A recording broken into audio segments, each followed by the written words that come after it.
I was just reflecting through the day about, well, first of all, Tashi may mention the challenge I have. We've been discussing PPPs and governance in global health now for about 6.5 hours.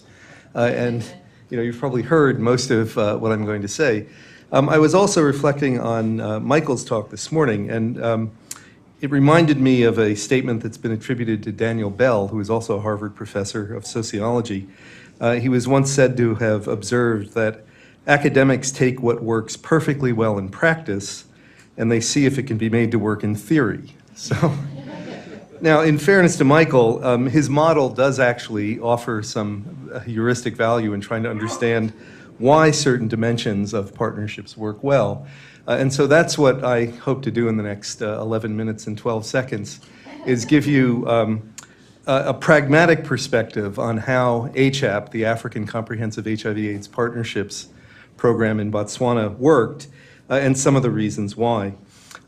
Before I go on to this quotation that's there, these quotations, I just wanted to observe that I've been involved with ACHAP for close to 18 years now, on and off. It emerged from conversations we had when I was at Merck Sharp and Dohme, or Merck and Company, in 1999.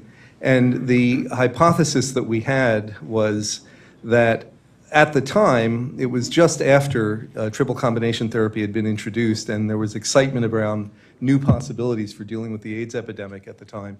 But Africa at that moment was just having huge challenges where something like 2/3 or more of the people who were HIV positive lived in Africa. Very few of them had access to treatment at that point. And as you can see from these quotations from Gro Brundtland and Festus Mogae, who was president of Botswana at the time, Botswana had an existential crisis. This quotation from Brundtland's memoir talked about when she went on her world tour as she was campaigning to become Director General of WHO. And the key point here is when she met with Festus Mogae in Botswana, he looked like a man whose company was soon to face liquidation. That's it's an arresting phrase.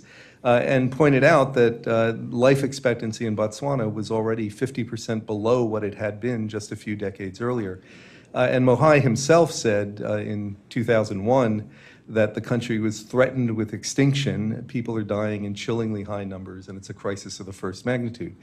So the hypothesis that we had in 1999 in work talking with several of my colleagues at Merck was that nobody had actually tried in a country like Botswana to deal with the entire spectrum of prevention, care, and treatment.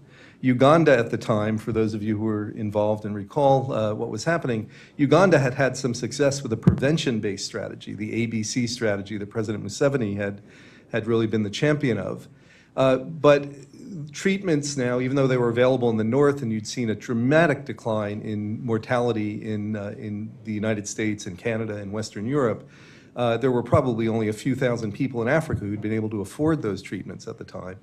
And nobody had really thought about the implications of really completely transforming a health system and building the infrastructure that was necessary to deal with countries where you had generalized epidemics. And that was part of the hypothesis. The other was that if you brought some of the private sector capabilities for how to organize, how to manage projects, how to deal with things at scale, you might be able to have more of an impact. So that's what led us at the time to seek some partners, and the government of Botswana was one, and the Bill and Melinda Gates Foundation was another. And the program was set up in the year 2000. It began with a board of 5 people, 2 from the Gates Foundation, 2 from Merck, and Rick Marlink, who is now at the Rutgers Global Health Institute, but at the time was running the Botswana HIV partnership, Botswana-Harvard HIV partnership. And so he was well known to the government and to other key stakeholders in Botswana.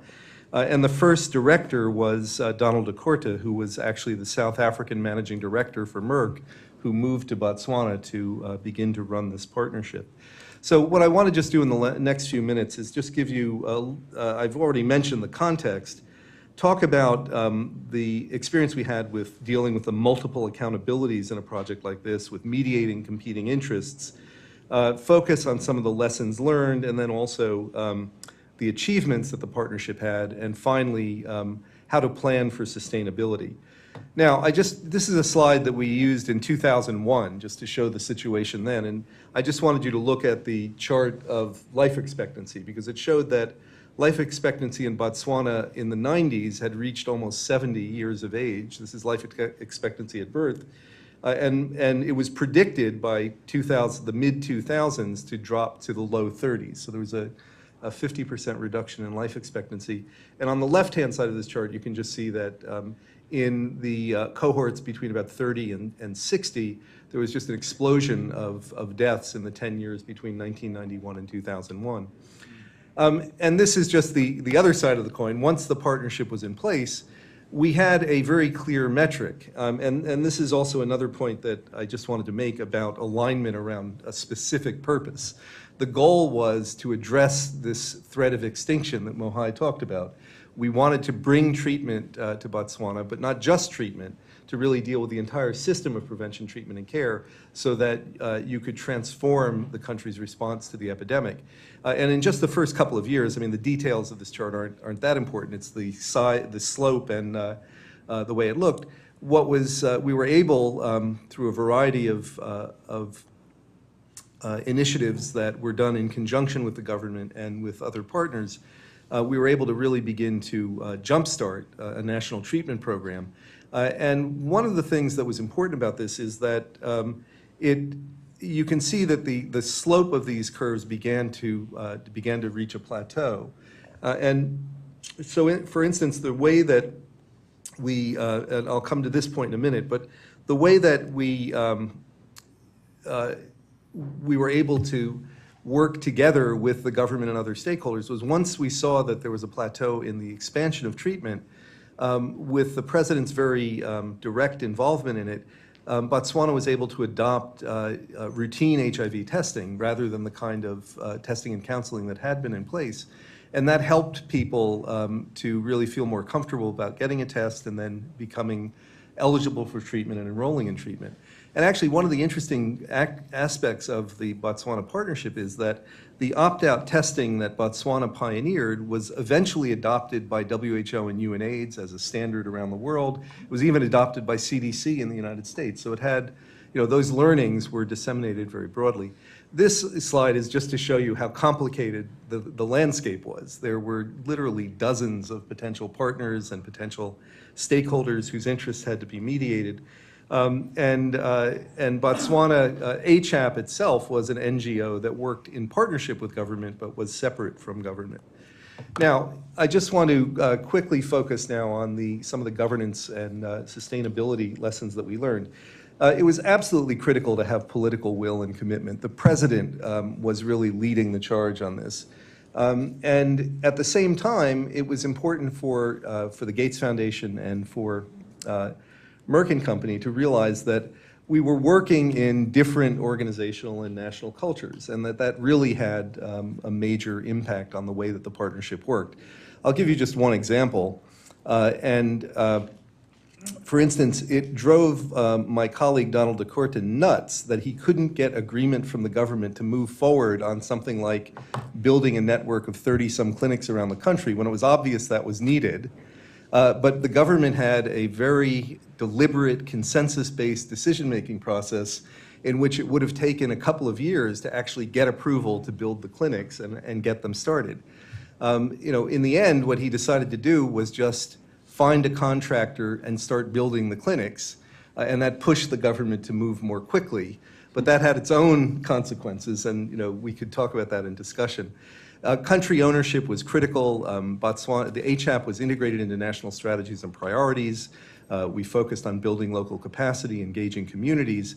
And there's an asterisk against some of the elements of how the partnership operated that relate to the framework that the forum has developed on how to create successful partnerships in the context of the SDGs. So there were common objectives. It was clearly identified what everybody was going to do, what roles and responsibilities were, communication among stakeholders, and there were agreed metrics. And as I said, the key metric was how many people were on treatment and what was happening to mortality rates. On transparency and accountability, I wanted to just highlight here that There was, as I said, this was done in full integration with the government's approach to HIV. So this was done in the context of the National Strategic Framework. There's a National Development Forum in which all the development partners work with government at the beginning of the year to identify who's going to be doing what and what resources they'll make available. We work closely with the National AIDS Coordinating Agency, so this was an element of the 3 1s strategy that UNAIDS had promulgated for the response to AIDS across the world. The Madikwe Forum is actually one of the most interesting elements of this to make sure that we were aligned with government and that we could deal with bottlenecks in the programs that were being put in place across the country. The Botswana's, the ACHAP board and the permanent secretaries of all of the government departments who were involved in the AIDS response met 3 times a year in a forum in which I worked through the key objectives for the year and then identified at each meeting whether there were bottlenecks, and also the permanent secretaries. It was co-chaired by the permanent secretary of the finance ministry, who was sort of primus inter pares among all of the civil servants. And they would make assignments to each of the ministries on who was going to deal with that bottleneck by the time of the next meeting, and then would report back. So it was really a very important element of what made this successful. The board had its own processes for ensuring that the funding partners, Gates and Merck, were able to work closely with management on the issues that were critical. There was an international advisory group that came in a couple of times to just give us advice from the context of what was the global consensus on how to deal with HIV and AIDS. There was an investment in monitoring and evaluation and a series of reports and publications to share results with partners and with other audiences. And then finally, I'll just mention to end, with the plan for sustainability. From the beginning, we thought about what's going to happen when the money runs out. And 2 of my former colleagues from Merck, David Greeley and Brenda Colatrella, are here, so they might want to speak to this later. But because the program was just on an emergency basis in the beginning, those issues didn't come to the fore in the board's planning for some time. But the partnership was adaptable over time, and I think that's one of the most important aspects of this, so that in due course there was discussion and planning for moving from focusing solely on HIV and AIDS to more of a population health focus. And then that sustainability plan also involved building on the core capabilities in program management and implementation that had been developed, and also involved diversifying the donors and sponsors, so that Botswana now, the formal partnership that had been created in 2000 ended in 2014, but ACHAP is still there and is developing a robust new life, because they're now working with PEPFAR funds, with Global Fund. They're the first private sector principal recipient of the Global Fund in Botswana. They have World Bank work. They're working on also diversifying their geography. They're now working in 10 SADC countries on a program on TB in the mines, for instance. And I think that that's what their future will look like. Finally, I just wanted to say that let's just take a look at what this partnership achieved and how this pragmatic PPP really helped to co-create an important set of achievements in the response to the epidemic in Botswana. It became the first, from being the country with the highest adult prevalence, it became the first African country to achieve universal ART coverage, the first African country to reach the 90-90-90 goal for UNAIDS, dramatic recovery in life expectancy back to 66 by 2015. Adult prevalence was cut almost in half. And also the last one I'll just highlight is that prevention of maternal child transmission went to universal coverage, and the number of HIV positive infants declined from 40% of births to less than 4% of births over that period. And then, I talked about some of the other aspects of this that, what the partnership was able to do. But I want to just mention finally, and I realize I'm a little over time, but by focusing on getting the job done, but doing it in a way in which we were problem solving and mobilizing the appropriate resources, ACHAP was really able to have this tremendous impact on the epidemic. And I want to just end by saying 4 things. We focused on alignment with government and all of the partners, on being adaptable as circumstances changed, learning by doing and being willing to change what we were focusing on if it was not going to have as big an impact as we had hoped. And then finally, we have to realize that partnerships like this are a process, not just an event. When you create it, that's just the beginning, and you've seen this from all the other examples we've talked about today. And this focus on adaptability and learning is really critical to long-term success. And finally, you have to plan with the end in mind. Today's ACHAP doesn't look anything like ACHAP in 2000, but it continues to make an important contribution both to the HIV epidemic and the response in Botswana, but also more broadly now to population health issues in Southern Africa. Thank you. Thank you very much. That was quite rich in facts, which is a compliment.